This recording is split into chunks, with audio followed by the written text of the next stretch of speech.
ilagay na po natin ang ating ibang panghalo. Ayan. Ano bang tawag ninyo sa inyo to? Celery? Celery.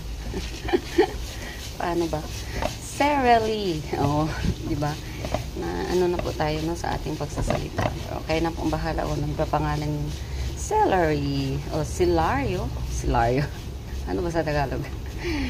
Okay guys, so ayan, atin laman siyang init-initin ng konti at lagay na natin ang ating bay leaf. Ayan, 3 piraso lamang para hindi masyadong strong. Ayan, halo-halo lang natin. At ngayon guys, lagyan natin ng spaghetti sauce. Ayan.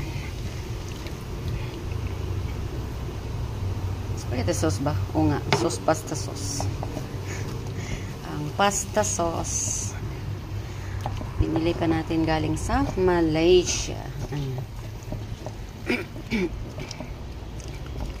Ito guys, kunti lang ng tubig ang nilalagay ko para mag-thick yung kanyang sauce. Dahil pag nagluto po tayo ng pasta ay dadagdagan po natin ito ng pasta water.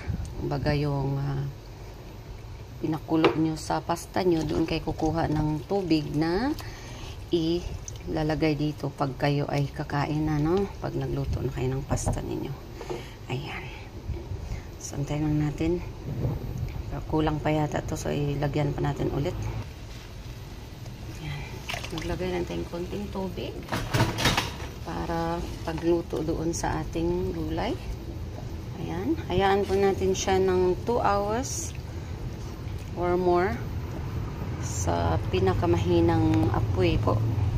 Kung meron kayong slow cooker, pwede. Ayan. Pero syempre, dagdagan po natin yan ng mga ricados. Lagyan natin ng black pepper yan. Ayan. Oregano. Huwag lang marami. Rosemary. Hindi lang din. Para mag-amoy or mag-taste herbs po ang ating bulunis. Napakasimple lamang po ng ating niluto para po sa ating pinakamamahal na amo, no? Ayan. Wala naman silang reklamo.